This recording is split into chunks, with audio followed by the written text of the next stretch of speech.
Good evening, everyone, and welcome to another Tuesday Night Talk. I am Melissa Jean Baptiste, the Communication Specialist for the Atlanta Citizen Review Board.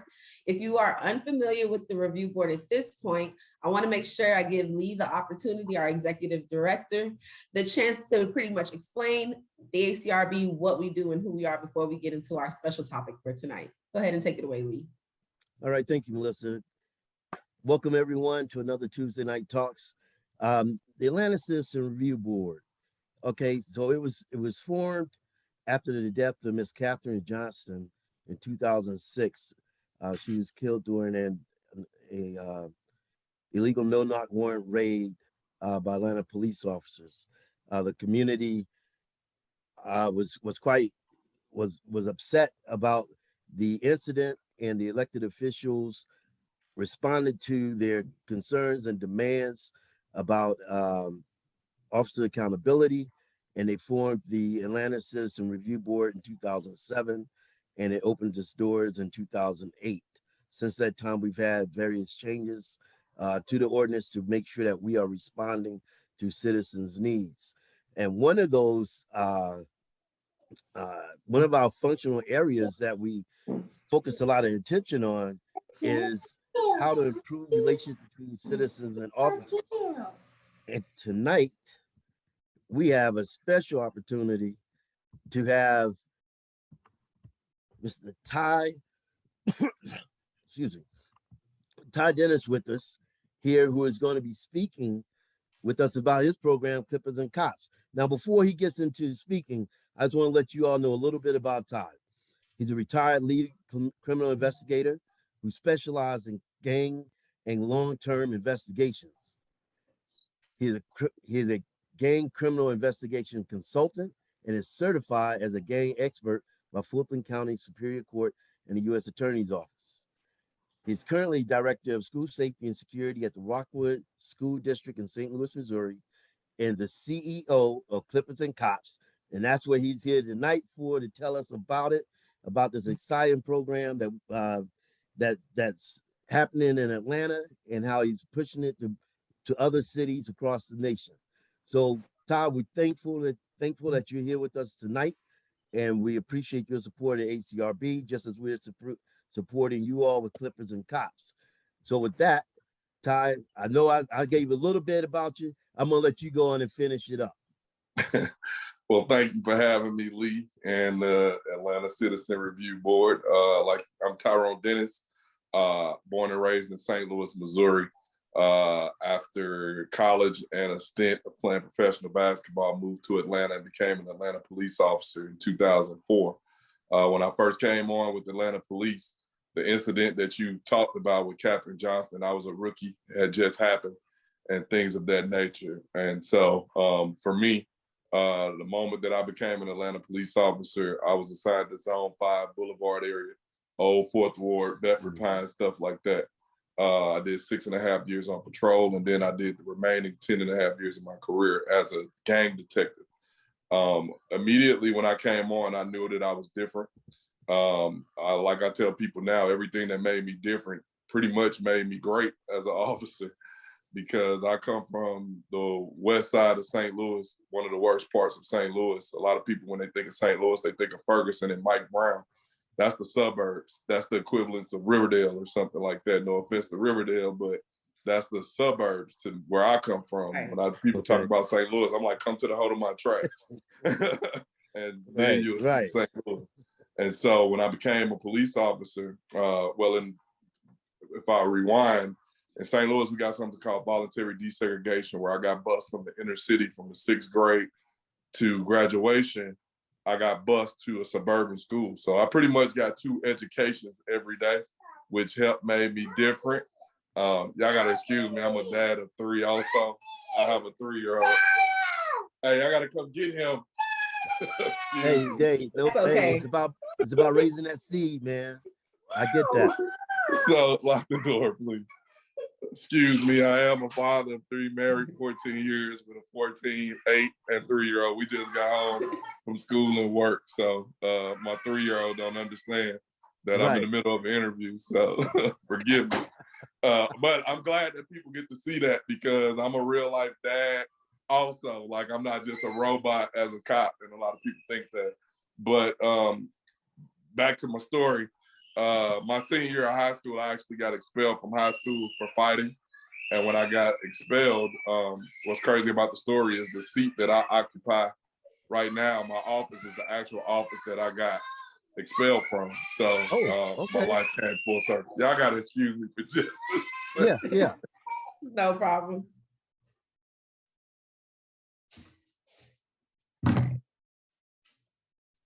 Real life situation, that's okay. Mm-hmm. I'm going to take the chance to thank everyone that's tuning in live with us. We're getting more viewers as we go, so we really appreciate everyone joining on to the podcast. If it is your first time, please check us out on YouTube. We have a plethora of other videos for you. We're getting up to 20, Lee. We're almost there. What? We're almost to 20. We're at number 17 right now, so we're almost there. All right, so Ty's back. All right. My 3-year-old won't let me be great. He don't understand. Hey, he wants to be part of the conversation. He understands. I mean, because at the end of the day, the work that we do, the work that you do and was doing as an officer is for him, for them. That's those it. that come after us. You know what I mean? And honestly, I'm glad he pops on, because at the end of the day, like a lot of time, one of the questions that people often ask is, why do I do what I do? There we go. And I got Black babies and Black sons and Black kids too. And so for me, I want to make the world, the police department, law enforcement better than I found it. And when I became, like I said, when I came on the department, we had those incidents that happened. When I was in the academy, we had Brian Nichols take over the courthouse. The day before I swore in, Officer Mark Cross with the Red Dog unit got shot and killed. Then we had Hurricane Katrina while I was in field training. And then a couple of months later, we had the incident with Catcher Johnson at Neal Street. I actually went to that crime scene and I actually pulled over almost in tears, because at the time, we didn't know, as an officer, we didn't know exactly what happened. We thought exactly what they said happened as well. Right. And so for myself, that kind of being a rookie, you didn't know exactly what you had got yourself into. But working where I worked, I seen that I was a little different. I interacted with the people within my community that I worked. I knew everybody from the guys on the corner. I knew the Arab guy at the gas station, and I knew the elderly people that lived in the community in which I served. And all of that helped me become a good officer, because the communication that I had helped me as my career blossomed. Whenever I live in St. Louis right now, man, and I still get calls about stuff that's going on in Atlanta right now. Some people still think I'm there, because I'm there pretty much every other week with Clippers and Cops. So people think I still live in Atlanta. It's like, no, I get myself there because I want to continue what I started. And even when I started Clippers and Cops, a lot of people don't know that I've been mentoring and giving back for 18 years. I've been doing that. When I first came on, my buddy worked at South Atlanta High School with a program called Project Grad. And he used to bring me in to talk to the kids in regular clothes. And then I would go switch in the uniform, and it would blow their mind that I was a cop. They'd be like, oh, you 12, oh my God, And it was one of those things where we got to make our police force available to the communities that we live in as well. When you go to our northern suburbs, they have access to the police and we don't. It all comes with relationship building. A lot of times in the African-American community, as parents, when we see a police officer, we're telling our small kids, hey, if you don't act right, I'm gonna get the policeman to get you, which creates the boogeyman syndrome. No, I want them to do the same way they do in Buckhead and say, hey, give Mr. Policeman a high five. Give him that way when he gets older and he gets pulled over, he's not scared, ready to run, thinking that it's the end of the world, because that's all he's been taught. And so that's one of the reasons I love doing what I do, because I provide a different perspective. A lot of times it's the first time that some young people have been talking to law enforcement in a non-adversarial way. Like usually they dealing with us for the first time whenever we pulled over. Go ahead. I want to ask you something real quick. you mentioned something earlier about you being comfortable to be able to talk with, the elderly, the Black boys, to talk with everybody, the people in the community, right? Mhm. And that's allowed you to say, to be that different type of officer. So help me understand how, for officers who may not have had the experiences that you've had growing up and, being in the inner city, then bus to the suburbs for school, or, to a different environment for school and everything. How do, and this is reversed too. How do officers get comfortable It's with very talking, simple. dealing with other It- folks that they're not used to? it's very simple. It's a two-way street. I've had this conversation over the years constantly. It's a two-way street. First off, it's just like when somebody new moved to your neighborhood. The officer has to try to extend his hand, but some officers are only 21 years old, so they haven't even found themselves yet. So if somebody new in your neighborhood, ask them what their name is. Hey, you new? Where you from? I don't care if he's Black, white, whatever. He's in your neighborhood. He's new to your neighborhood. Welcome. Hey, I'm Tyrone. What's your name? Oh, hey, Lee. Good to meet you. How long you been on the department? Are you a rookie? Where you from? Oh, Right. okay. I heard they got good barbecue up there. I heard I don't like the sports team. Whatever, small talk. And That's as right. that small talk grow, you can develop those conversations with, okay, let's say, for example, that's Junior. That's Miss Maddie's son. He kind of special. He kind of slow. When he off his meds, he kind of act a little crazy. All right. You got to learn. All right. All you got to do is go give Miss Maddie or give him a Snickers, and he'll act right. You know what I'm saying? Now, in our community, we have that. For me, I learned that on the fly by getting to know the people in the neighborhood to help guide me. These officers work for you. They come Right. into your world, and they're only there for a short period of time. So therefore, you got to help guide them. Don't just let them. If think about it like this: if you have a young white boy that comes from rural Alabama somewhere, and then he becomes an Atlanta police officer, and you drop him in Northwest Atlanta, he could be shell shocked. And if everybody's saying F12, I don't deal with you, eventually he's gonna say, okay, well if they don't deal with me, I don't deal with them. Right. And then it grows and it further creates the disconnect between the two. Stop, buddy. Sit down. So It what I'm further hearing you creates say the is, disconnect. you have these two individuals in the community, that one living there, one being there because of the job, right? Yep. But both of these individuals, the community and the officers, have to take it upon themselves to engage enough with that small talk so that we have this back and forth to get to know. I want to know you, you want to know me, Cool. that type of thing, right? That is exactly what I'm saying. And the crazy part about it, it sounds so juvenile, but it goes that way when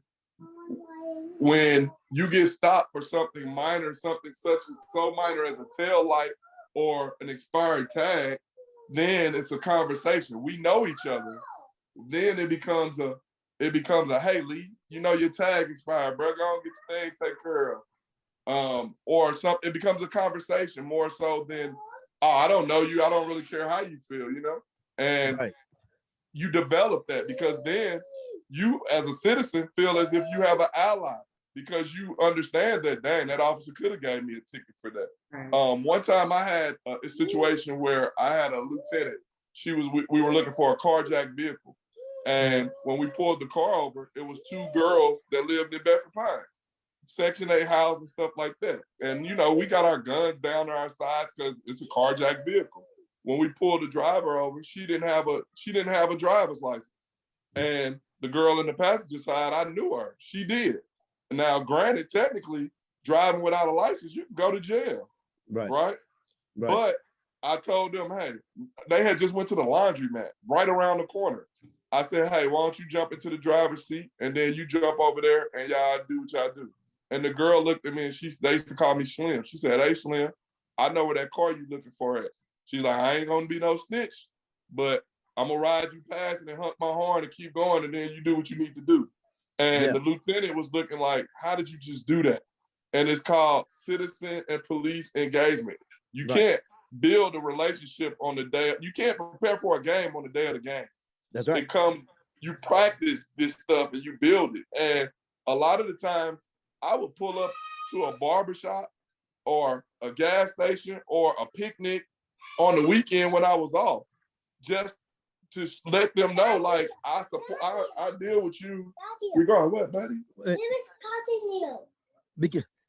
Because Tyrone, okay, this making me think about this. You know, we only have one community, right?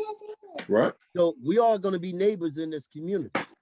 So we're going to have to deal with these coexist. We have to coexist.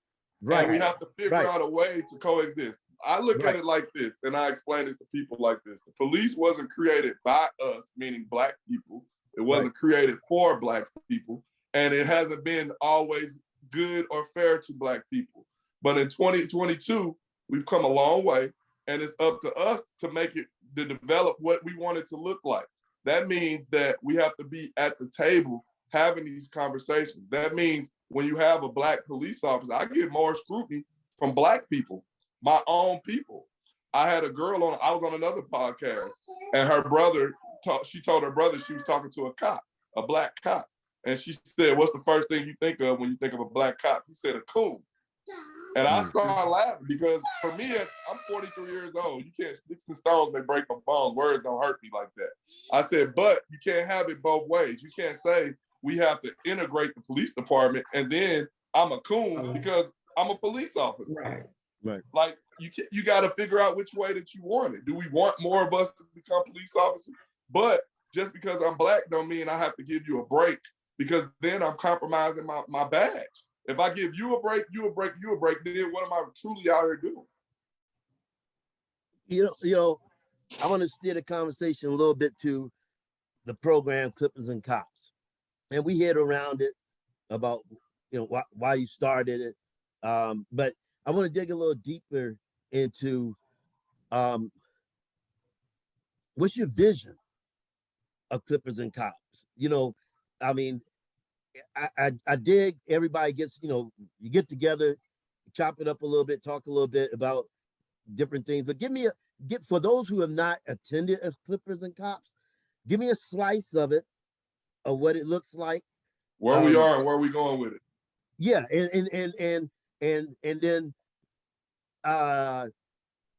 then answer the question about, is it some officers coming in, pushing a pro-officer agenda, or is it where it's just, citizens coming in not really wanting to listen to what officers having to say? Give me a slice of it so people can say, oh, I need to go check out this next Clippers and Cops. All right. And when like I told you my background, so over the course of years of dealing with officer-involved shootings, Trayvon Martin wasn't an officer-involved shooting, but situations like that, my social media will become ground zero for debates, because I got thug friends, I got business friends, I got white friends, Black friends, so forth and so on.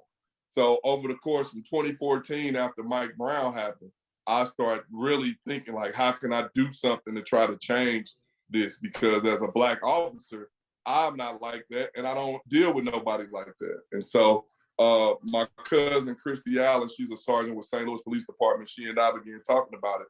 And I'm like, man, the best place to have a conversation is in the barbershop. I'm like, in the barbershop, we talk about everything. So why can't we talk about this type of stuff? And that's where it pretty much was born. Then I started thinking, I don't want it to just be my conversation, me talking. I want different officers to be able to provide insight so that people that have never seen a cop or talked to a cop or have access to law enforcement, I want them to be at the seat at the table. And initially we were going to just do all men, and I started picking people for the part. And that's how I picked my team, that basically is Team Clippers and Cops. After we did the first one at Stoney's Barbershop over on Edgewood, 384 Edgewood, my buddies from First 48 recorded it. We started posting videos, and then people start like, wow, that is amazing that y'all doing it. They were shocked that we were doing it, because the narrative that's being pushed is that we don't care. We just out here trying to kill Black folks. And it's like, nah, these my people too. I'm trying to be I want to be the change that I want to see in law enforcement, not only in Atlanta, but in the world. You know what I'm saying? Like, I want people to see that there are people like me. I'm just one of many. And since I've started the program, I've learned that there are so many other people. You be quiet, dude. There's so many people out here doing a lot of dope stuff, but we don't. When you're doing good, that don't make the news. If it bleeds, it leads. And so once I started the program, the month after we did it, I got contacted by a single mother who wanted to bring her son to be a part of that conversation. And at first, we didn't want to just open it up to the public because we didn't want it to be just a shouting match and we not learning nothing from each other. And so once we did that, we opened it up. We started doing it at Zuccotti Art Gallery over in Castleberry. We brought out the shoot, don't shoot simulator because a lot of people are like, well, they should have shot him in the leg or they should have did that. And we want people, we ain't trying to, we want people to just think about it. Like as an officer, these are split-second decisions and we want people to try for themselves just so they can get a empathy for the officers. But we're not just pro-police. At the end of the day, my motto is right is right and wrong is wrong. I don't care if you're a cop or a person. And at the end of the day, it's a lot of officers that do exactly what we're supposed to do what we signed up to do. And you don't hear about them. It just takes one bad officer that gives all of us a bad name. And so I thought the only way we can change that is letting people see that we do exist. Come out from behind the blinders and show the world that we're out here. And so with Clippers and Cops, we're not getting paid to do this. We're looking for funding so that my vision for the program, we started in the barbershop, but what we discovered is the demographic that needs to truly be there, the youngins, they're not there. So since they're not there, we start going to them into the classroom. So we start, Mr. Tom Dunn at South Atlanta High School start having us in to have these same talks with his class. We've been to Clark, Georgia State, Georgia Tech, South Atlanta, Tri-Cities. We've been to countless places and had these conversations. And the whole thing is to try to develop the relationship because then some of these young Black people are able to see people that look like them. And I can show you the responses. Dang, if we had more cops like them, I might even think about being a cop. And we're not trying to recruit people. We're just showing you that the narrative that you see on TV it's other sides to this story. And even when everything happened with George Floyd, we were silenced. Like at the end of the day, I was outraged by what I saw as well. And even with doing Clippers and Cops, the mayor silenced us. We couldn't speak to the media. I had several media outlets trying to speak to us about what we thought because we wanted people to know we don't condone that behavior. That's unacceptable. We didn't learn that in the academy. And they wouldn't let us speak on it. Because let me ask you this. They were trying to push a narrative that they wanted to push. Let me ask you this. Okay, so you brought up that part. Let me ask you about initially when you started and the way you are today. How has your other fellow officers in or the department have they embraced the program as something that like, okay, we don't mind having officers have these real conversations, or have officers said, man, why are you out there wasting your time trying to talk to the community? I've got nothing but positive feedback and the utmost respect from my fellow officers. Some officers have said, you give us a voice, because whenever there's an incident, you don't hear from the officer, you hear from the brass, you hear from the powers that be that are basically giving, they have to give you a formal statement. But to the public, it all sounds the same. And so for the public, you like, nah, I don't want to hear that. I want to hear what's real, what's real. And when you're real with people and you tell them, well, he started doing this, so I did that. Then it's like, oh, okay, I get it. I might have did the same thing. You know what I'm saying? Because a lot of people understand that it is hard doing this job. My main statement that I always say as an officer on an everyday basis, we one bullet away from death. and one mistake away from indictment on every call. Because if I mess up in any way, I could be plastered all over the news, my life turned upside down. And a lot of people don't get that. They think that we're real life robots. And it's like, no, I'm not a robot. I'm a human. I bleed, I hurt just like you. And I got a job to do. And in doing my job, though, I was always taught, treat people how you want to be treated. And so one of the guys, I don't even know if y'all knew this, some of the people that be at Clippers and Cops when you guys are there are people that I've arrested. People, and what, buddy? I'm talking to you. You talking to me? You know, but here's the thing, though. You know, and this applies to life across the board. Everybody can respect somebody that treats them like a human, like with dignity. Even when you correct me with dignity, and you correct me as I matter, even though I did wrong. Oh, I still can get down with you because I understand what time it is. Now, I'm gonna tell you a true story. Outside of that I'm like, yo. This is a true story. In January, when we had Mayor Dickens at Clippers and Cops, me and Mayor Dickens goes back in 2015 when we were going for raises. I was one of the speakers for detectives.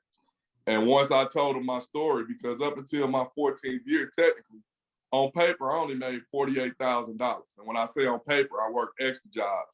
That's how we pretty much make money. But I'm always at work. I'm tired. I'm away from my family. After my 40 hours, I should be able to have an adequate wage. And based on what I'm doing, $48,000 is unacceptable. And after I got done, he sent his aide and he said, hey, I want to come see what you do. And I brought him upstairs and I was able to show him our war room. And when he saw our war room, they didn't even know about the gang problem that we had in the city. And they didn't know about the work that me and my team, we've been doing. Behind closed doors, we've been doing it, continue to do it, even that they gave themselves a raise and they didn't give us a raise. You know what I'm saying? But fast forward to when he was running for mayor and he still continued to come to Clippers and Cops and he supports us 100% because he saw the need and the value in what we were doing. But in January, when he was there, a guy that I arrested on a federal search warrant showed up. And he basically explained to me that for the first time, we hit the door at 6 o'clock in the morning. We had been out there since 3 a.m. When we finally wrapped up, it was noon. So you got to think, we almost been out there for 10, 12 hours. And when I stopped, I'm a big guy. I stopped at Chick-fil-A. I had him in the car. I stopped. I said, do you want something? He looked at me like I was crazy. He said, huh? I was like, do you want something? He like, let me get a number 4, blah, blah, blah, blah, blah, blah, whatever. Well, fast forward years later, I see him at Atlanta Fair and he said, hey, I just want to shake your hand. And I'm like, why? He said, because that's all I ate for 4 days. And he said, you the first cop to treat me like a human. And so when I say that, I didn't get him food for him to snitch or anything like that. I don't need you to snitch. I know how to do my job. But if I just sat for 10 hours, you still human. Who am I to judge you? Who am I to, you could be innocent for all I know. I don't know. But who am I to judge? Treat people how you would want your family to be treated. And as long as you remember that, my lieutenant, my first day, Lieutenant Terry Steele, he said, he sat me down, he said, these are your people. He said, treat people how you would want your family to be treated. He said, they value you more around here when you 6 feet under. They're going to give you a big parade, 21 gun salute. They're going to all these praise to you, but you won't be here to see it.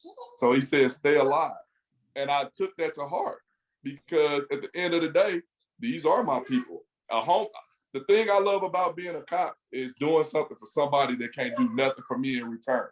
Because when you help people as a cop, you were dealing with people on their worst days. They probably having an out-of-body experience. You don't even know what they're going through. And for me, I can even make it better or help them cope or make it worse. And you try to explain that to people. Have I ever had to put my hands on people? Of course.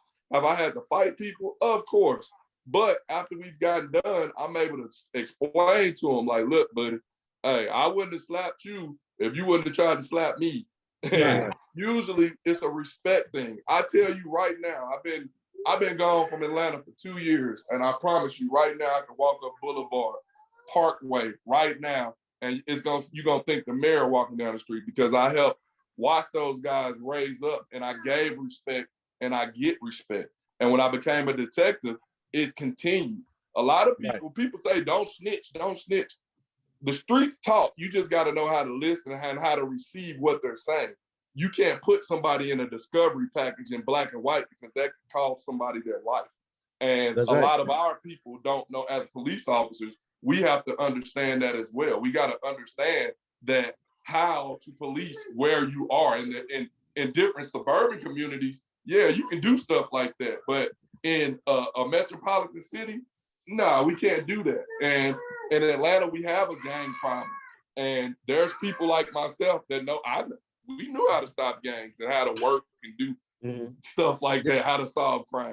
But as citizens, as a city, they got to ask themselves, what is it worth to them?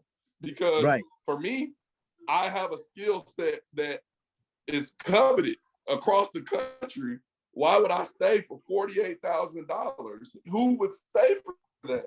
Who would stay for $60,000? I can go to Quick Trip and be no offense to anybody that work at a gas station or anything like that. I'm not trying to offend you, but I can go do the same thing without having to duck bullets and things like that. At the end of the day, I got to do what's best for me and my family, my kids, you know.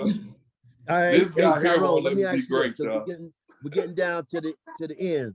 All right, so you and I, we've been on a panel together. We attended some of the Kippers and Cops things. So from your perspective, and you know what we do, we investigate officer wrongdoing, alleged officer wrongdoing. From your perspective, how do you see the ACRB continue to work with the Clippers and Cops, and what advice would you have for the ACRB as we're doing our work? I would say to incorporate in the same way as Black people, we want to sit at the table, as the police officers, we want to sit at the table. Because at the end of the day, right is right and wrong is wrong. But did the officer do you wrong, or you just don't like the fact that he had to do punishment to you? He had to be the one to stand up to lock you up, or to take your car from you because you violated whatever law or whatever, things like that. And I think that for it to be fair, you have to have parties from both sides at the table. And I think that because some people don't understand policy, some people don't understand the law. And as a police officer, I have to operate within that. I can't just, it's not what I know, it's what I can prove. And a lot of times people don't understand that. They think, oh, you just violated my rights or whatever. And it's like, well, man, unfortunately, you couldn't do what you were doing. And then once you have that conversation, most people get it and they understand it. And that's what I think moving forward. Moving forward, I didn't even say about where we're going with Clippers and Cops, I'm sorry. But with Clippers and Cops, we noticed that the schools is where it's at, and we've been doing our campus invasions. Not only do we go to the barbershops, the goal is for us on a Wednesday to go and have these conversations in the classroom. Thursday, go to a college. Thursday night, go to the barbershop, remain in the barbershop. Friday, go to the police academy or the department to show and teach them what we just did, and to share pass the torch so that the program can continue in that city. And then on Saturday, a picnic or something. Have a beer with the people in the community. Once again, it's all about relationship building. It's not rocket science. We miss the point of treat people like humans. We've got into the selfie age where it's all about self. Me, me, me, me, me, me, me. It's us, us, us, us, us. And that includes and the whole idea of silos, where we don't ever engage like this. It's always you over here, we over here, and that's just it. You know, and we definitely have to break that down. One thing I want to say is I'm gonna wrap with you offline because there's something that we're gonna be doing at a couple of colleges real soon. that I'm gonna want you to be involved in. So I'm gonna touch bases with you on that. Okay. Please do. I come back pretty much every 2 weeks, and I have different speaking engagements, and I try to set it up with Clippers and Cops so that it can continue. I do have a real job here, and I can't miss on certain days. We have board meetings, and I try to make you work around that and go from there. But my goal is to, like, when I see the things that's going on with the city of Atlanta, it's not just in Atlanta. The problems are in pretty much every metropolitan city. But it's a two-pronged system. We can't arrest our way out of the problems. That's right. We have to have stuff in place to be able to counter some of the things that are going on. But it's not just a police problem either. We can get 1,000 cops and we still gonna have these problems. A lot of the problems that police deal with are socioeconomic problems. Well, Tyrone, you said something though earlier, and this is really the thing. You don't deal with it, like you were making an analogy earlier about, you don't prepare for the game on game day. Just like dealing with these issues that are surrounding the community, dealing with issues that involve officers. This is the kind of stuff that you have to one, you have to address it every day. Two, you have to do it in those quiet moments when it's not all of the craziness of the rah. Right. You deal with it in those quiet moments when people grinding on it every day. And that's what I like about what you guys are doing with Clippers and Cops is that and what I love most about the work that we do is something that you focus on every day on a regular basis, not just saying, oh, we had a critical incident. Now let's start talking about this stuff. No, it's too late to talk about this stuff. It's too late. When you go for people that have went to AA, the first thing that you have to do is admit when you have a problem. And then once you admit it, then you address it and basically say, I'm Tyrone, I have this problem, I want to address it. The problem that we have as law enforcement is we try to candy coat things like we don't. But at the same time, we as people have to say that we have a problem. In our communities that we live, we do have cancers that need to be addressed. And as a police officer, it's not my job to address it all the time. By the time they make it to me, it's too late. You know what I'm saying? We got to start being parents to our kids. The problem with some people and some of the incidents you probably deal with is some people do not respect authority. They've never been taught discipline or authority or someone telling them what to do. As a police officer, I'm trained to do this every day. And I already know, okay, I need this person to go, hey, sir, I need you to put your hands behind your back. Oh, no, I ain't doing that. Here we go. And it's one of them things that it can be avoided through conversation. A lot of times, I'm 6'5", 270. I done avoided a lot of fights by talking. Could I hurt somebody? Could I put my hands on and get it done? Yeah, but when you explain to a guy, listen, bro, I don't want to hurt you. And I don't even want it to go there. But if you don't do what I'm asking you to do, it's going to go there. A lot of guys, it's called reasoning. And a lot of officers are young. And so therefore, the department is getting younger and younger. So if you got one hothead teaching a hothead, then how can you have an older person giving them reason to say, listen, yeah, it's another way to deal with that person. You don't have to deal with them like that. Come on, man. Hey, Tyrone, I wanna get your take on something real quick. I know we're at the end, but I was reading about an incident today, and I want you to share a little bit of knowledge or a tip with the listening audience. This is in Texas. A young lady was pulled over by a cop. Well, no, someone that she thought was a police officer, but she realized later on that there were some things that were inconsistent with his supposed uniform that, tipped off to say, I don't know about this.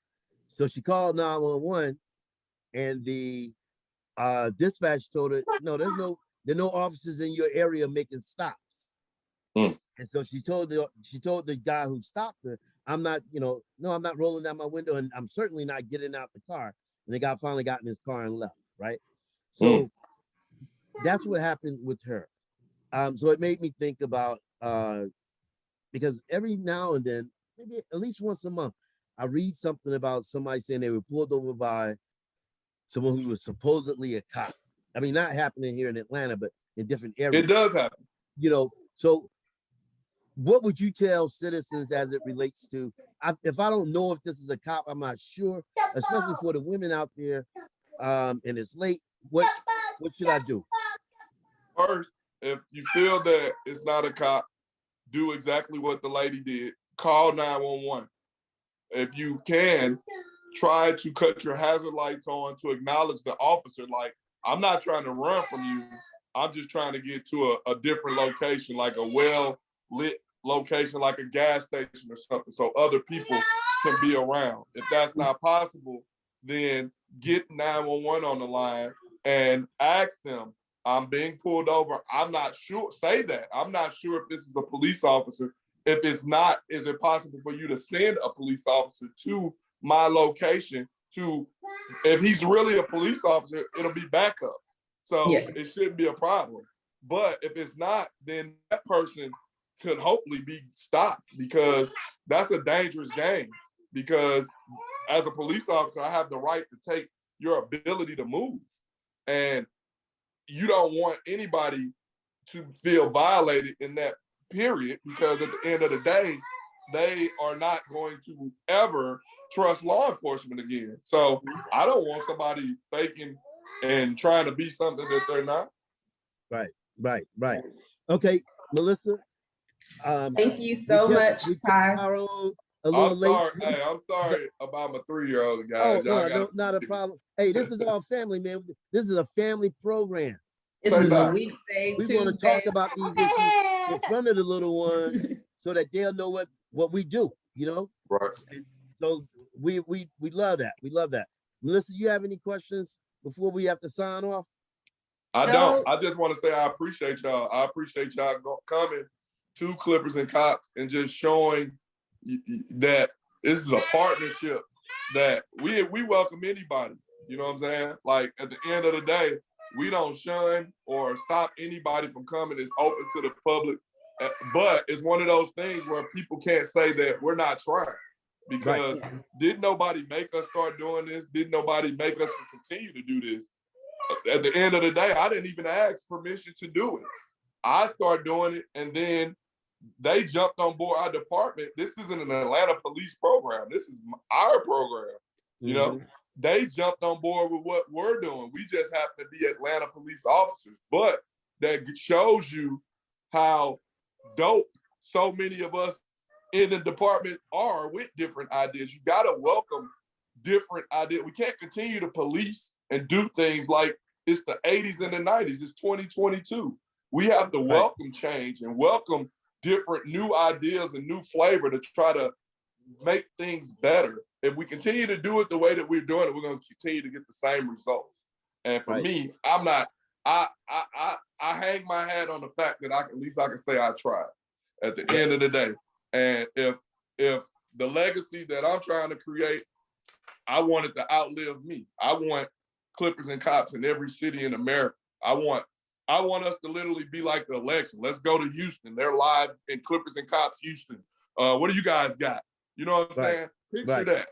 I want it to be where when Obama was running and he comes to Atlanta to get a haircut, he can come to the Clippers and Cops barbershop or community center, so that young Black kids can enjoy. If you ain't got a daddy at home, you can go to this shop and meet different people doing different stuff and trying to go pro in life. I preach about going pro in life because as a Black male, all I thought I could do is go pro in sports. But I've accomplished far more as an adult other than sports. Sports was just a vessel to get me to where I needed to go. Right. And that's it. I appreciate y'all supporting us and coming and things like that and getting our message out there. Like, because a lot of times people don't know that we exist and they do think we don't care. And it's like, I care sometimes too much, you know what I'm saying? Because it's like, I still got a job to do, you know what I'm saying? But at the end of the day, the way that I was brought up in the way that I care about people, it won't allow me to just sit back and let it just be the way that it is. Oh, that's just the way it is. No, it ain't got to be that way. That's right. Well, you know, it's all about being that man in the arena, you know, and some people want to be a spectator and watch it. Some of us want to actually be down there in it, in the arena, doing the work. No matter how it turns out, we want to be a part of it, you know. That's it. That's where it's at. I think a lot of the stuff that you guys have been there, you can feel, you've been on the Zoom calls and you've been in the building. Right. When we're in person, you can feel the energy in the room. Yes. You can feel the relationship that's being built. You can feel that you didn't even know that you were sitting next to a lawyer, or you didn't know that you were sitting next to an ex-con, and we're all in the same room, engaging in the same conversation. Name something where you can do that. Name something that you can sit down and have conversation with the mayor of your city, the chief of your police, and ask them real questions, not no candy coated business questions, real questions. And that's Clippers and Cops. Right. Melissa? Well, thank you so much again, Ty, and I want to thank everyone that tuned in tonight and are listening. That's our time for tonight, but we want to make sure we let everyone know if you do have a complaint or if you would like to ask us a question, we have our website that is open and available. The website is www.acrvgov.org, or you can also give us a call at 404-865-8622. And we are also active on all social platforms. So you can find us on ATL Citizen Review.com. We are too. We on and you can find Clippers and Cops. We on Clippers and Cops YouTube, follow us on YouTube to catch past Clippers and Cops events. You can follow us on social media, all social media platforms. Just put in Clippers and Cops. You can find us, and I'm sure if we have requests to come to schools, you can also find that on our webpage as well. And we're trying to get it into different cities. We're also looking for corporate sponsorship to try to do that. We want to start with our own city, Atlanta first, and then branch out and then go from there. So awesome. And if you all did tune in late, I'll be sure to link the Clippers and Cops, their ads on social media and their website, so you can check them out underneath the details of this video. But again, thank you so much, and we'll see you all on the next Tuesday Talk, which will be April 19th at 6 p.m. My name is Melissa Jean Baptiste. Tyrone, go ahead. What's that? I said that he Lee Reed.